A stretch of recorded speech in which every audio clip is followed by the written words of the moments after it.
studio by Catherine Omwantho to talk a little bit more about that.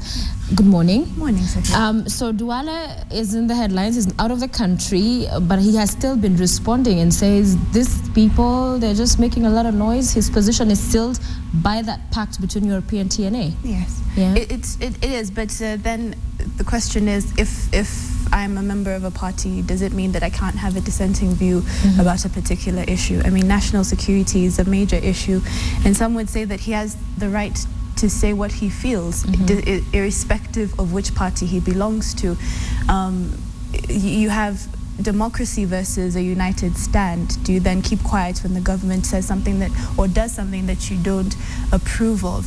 So some would say that yes, he is allowed to say what he wants to say, and he can still be a member of TNA in the meantime. Right, because that is his main constituency, and so he's supporting and defending them. But the tone and what he actually said, you know, that he'd not support Jubilee anymore, is that realistic and continues to still be, you know, majority leader? Should he perhaps have chosen a different way to express his, you know, sentiments on the same? He's not really the most diplomatic of people when it comes to what he says. I mean, recently he did compare homosexuality to terrorism. He does tend to blurt out words that does tend to get him into trouble. So his tone should have been a little bit lighter, less threatening, but that's who he is. I don't think we probably would have expected a lighter tone from Duale, and we probably wouldn't have expected a lighter reaction from Jamlek, being told that he's a small idiot, quote and unquote. You know, it's just mudslinging after mudslinging, and it's expected of our Kenyan politicians. Sadly, it is expected of our Kenyan politicians. So, Okay, so he has termed Jamlek and company as being opportunistic, that they're just now grabbing onto this to be able to get that kind of attention. But is this likely to bear any fruit in as far as will it change the government's position? Because Jubilee has responded to this and they don't look like they're going to be slowing down. And he's the majority leader. How is it likely to play out as we see it? As most situations or most, tensions within parties, it will probably die down. They'll probably be told, you know, in a private room, you guys relax there. They'll probably be told that, because this is an agenda that the president seems very eager to drive and very eager to see to its logical conclusion. And I think it overrides whatever threats Duale would throw at him or his deputy. But at the same time, Duale does represent a constituent, and this constituent is a minority. And being a minority, you have a bigger voice. You have to be listened to, and he's doing what is right for him. So it will die. People would say it will die down in the next 1 or 2 weeks. Yeah, because this it tightens and complicates the matrix. Even with what we're talking about with Sharon earlier about, you know, what has been happening in his sleep. Because then, as the government is on an onslaught on this fight against terrorism, and you know they've been conducting these swoops, how do you ensure that human rights, you know, check, no stereotypes, everybody is still feeling that I'm part of, or even if I'm not, don't kick me out, like just, you know, just because something happened. Yeah, it's true. And to think that no one should represent these people is wrong. It's really wrong, because there are valid issues coming out of this.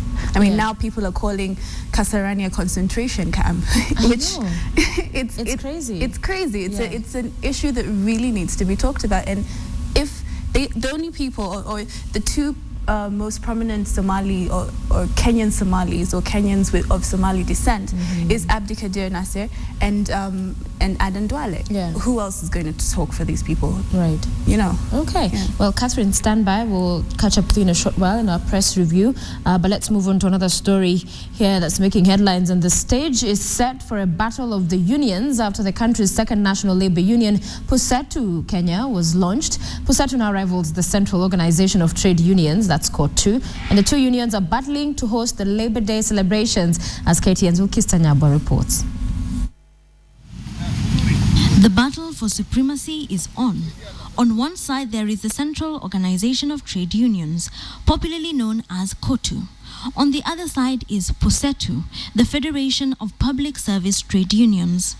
The grand prize is the right to host this year's Labor Day celebrations. Kotu may have assumed that having hosted celebrations in previous years, it had the upper hand, but not so fast. There he goes. At the Kenyatta International Convention Center, the country's second national trade union was being launched. The launch of Pusetu Kenya presided over by the Education, Labour and Devolution Cabinet Secretaries. And if their presence here did not send a clear message as to which side they supported, their utterances certainly did. The existence of a strong and recognized trade union is a prerequisite to industrial peace, with the main objective being the promotion of the interest of its members and to the greater national interest. Many unions are joining us. Yesterday, the Kenya Medical Practitioners and Dentists Union came over. We welcome all that would like to partner with us. This, even as in Mombasa, Kotu sang a different tune. They will all come to Jesus, maintaining that it would be in charge of the celebrations. That haina shop stewards. Civil Servants Union haina shop stewards. Wasu ile ama lecturers wa university hawana shop stewards. Na hawatoki katika industries. Na siku ya Labor Day ni floats, mnakuja na ile vitu mnafanya kuonyesha leo ni siku yetu, na hizo vitu mnavyofanya viwandani vinabebwa na shop stewards. Sasa watatengeneza Labor Day aina gani? Kotu has in the past raised questions about Pusetu's bid to host the celebrations. It held that Pusetu was not a legitimate union and argued that Pusetu had been sponsored by the government to create division among unionizable workers and therefore decrease their bargaining power. With the launch of Pusetu as the country's second national union, the ground has shifted, and Kotu is now proposing what it terms a satisfactory solution for everyone. Kama wanataka kutengeneza Labor Day, let them be allowed watengeneza Labor Day yao. Yiko Nyayo Stadium, yiko wapi, wasije kuinterfere na Labor Day ambayo inatengenezwa na Kotu. But with the right to host the Labor Day celebrations regarded as a sign of supremacy, will either side be satisfied with anything less than the whole prize? Wilkis Tanyabo, KTN. The health workers' strike in Uasin Gishu County enters day 3 with no solution in sight. Whereas the county government officials in Eldoret says banks are to be blamed for the delay, the workers stayed out of health facilities, saying they will not return to work until their 3-month salaries are released. Yesterday, officials from the Kenya National Union of Nurses from Nairobi joined them and in solidarity and assured them of the union's support. Nurses undertook the strike on Monday and they are on strike today. And they will continue to strike so long as the government of Uasin Gishu does not pay them the 3-month salary and the grievances addressed as we are stating. Anyone who plays with the nurses in this country, anashika moto. Ajue hii union ni moto moto. Yes. Anajua sisi tuko ngangari. Yeah. Na hakuna mtu anaweza cheza na nasi Kenya hii. Hata rais hawezi. Yes. Mimi nikita mgomo hata Kenyatta rais hawezi sema isimame na isimame. Mpaka mimi mwenyewe niseme mgomo isimame. Hii ni taifa yetu. Nurses are actually being punished not because that money are not there, but because these people want to cripple the union.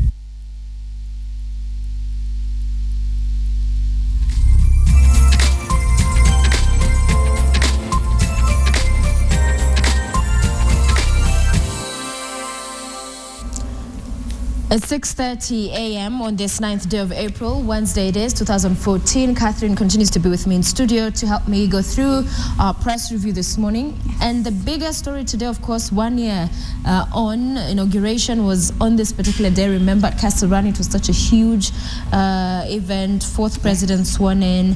And it's been one long year is the headline in the Standard today. It has been one very long year, considering that he has been challenged with so many issues, even from the day, like I remember it was like a week after he was inaugurated, there was the attacks in Garissa, so he had to deal with insecurity. And then since then, it's just been one problem after the other. We have our biggest terror attack since '98, which was Westgate, which he had to deal with, where we had controversy of who should have gone in and who shouldn't have gone in. And the troops in Somalia is still a very big question for him, which he still had to deal with. He took on a lot. He took on a lot.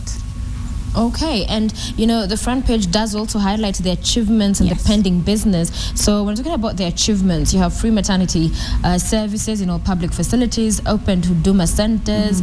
We have the 6 billion Uwezo fund and all other achievements. And there's also pending business.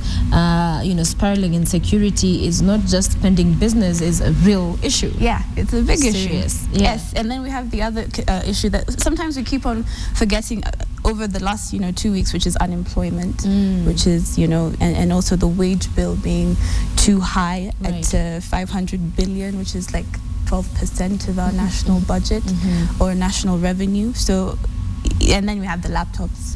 Obviously, the unfortunate laptop story. Yes, that is yet to reach its conclusion. Yes, it's in court, so we're going to wait for that conclusion and soon. And then we have, the debt that we have to deal with. Okay. He does have a lot of pending issues. There are a lot of pending issues. But the Standard, which today is in very detailed coverage, on this 1 year story, 1 year later on the Jubilee government, page 2 and 3, has that, journey, pictures just showing where it all began, or at least some of where it began, and up to the end. And you have the prayers that were made, President Kenyatta and the deputy, where they were anointed, and that time the trials were also taking center stage, that the Lord would take them through the campaigns and grant them victory. And alongside that, you're seeing the pictures of them still seated at the ICC, grappling with that as well, the launch of a TNA, and then there's when that pact between TNA and URP in Nakuru, I remember I was there for that, and all these pictures just telling the story of their life. Yeah, and the long lines, I mean, long lines of people coming out to vote in their numbers. It was really historic in terms of voting, and I hope, in 2017 people come out more, to vote. And also the presidential debates, that was historic. That was also very historic. We got to, listen to their agenda and listen to their, their plans for the country, and Uhuru kind of stole the moment. With that, it was said to have won, in the polls that came from that. And also, of course, there was now the swearing in. There you see him alongside the former president, but it wasn't a home run yet. There was still the presidential election petition. Yes, which it was, for a minute there we thought, the arguments that were brought forward, that this could be a tipping point, this could be the first runoff, or court-induced runoff that would have, but it wasn't. So he won that one. And then you have him, there are a lot of smiley faces. And the tie, when they did that initial first, when we were talking about the cabinet, and they came out in matching shirts and ties. That was swag. And karibuni chai. That was good. I mean, I think he will be remembered for his communication, or because the previous government was not very in touch with the public. They never really used to talk to the public as much as this government has, and I think that's a plus for him. Having a president who will come and tell you, well, this is what's going on, this is what we feel. And as much as you might not agree with it, it's good to have someone who where his stand is, and what he's doing and what he's up to. Okay. Yeah. So the Standard has the pomp and glamour that marked the swearing-in feat, but then the sad story also begins. Other than the laptops which you've mentioned, that is in court, then there's the big one, corruption. On page 8, claims mar Jubilee's premier project. So there's been so many tendering, procurement stories and issues that have quite a number of intros that I've read in studio, and that has been a damper in what they've sought to do. It's true, and he seems to have picked this up also as a cause, apart from the insecurity issue.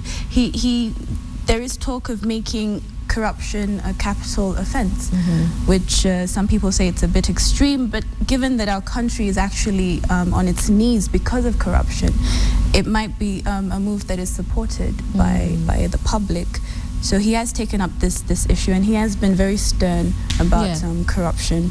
And one more story on page 10 and 11 is Parliament's oversight role watered down as MPs appease executives. So House committee heads have on numerous occasions been accused of, going to bed with the executive, and the question has been, where is that oversight role? Are we feeling Parliament, or is it back to the story of the tyranny of numbers, that yes, they have the advantage, so they all have to toe the line at the end of the day and be in bed? You should not bite the hands that feed you, I guess. Well, they should, and unfortunately with that is technically we are those hands, the public, the voters. True. But they'll only remember that in 2017.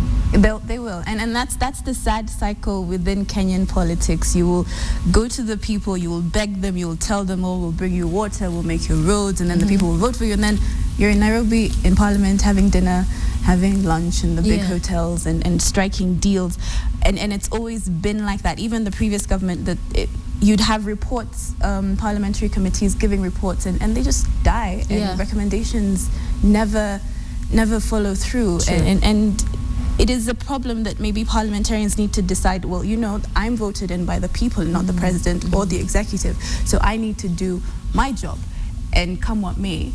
Okay. Yeah. It's a deeply entrenched culture that we'll have to wait and see if that could. It is. And I think it's a culture that only the voters can change. True. Yeah. The power is in the voters. Very quickly, in the Daily Nation, of course, as well, a lot of coverage. You have laid the ground for growth. That is what President Uhuru is maintaining here.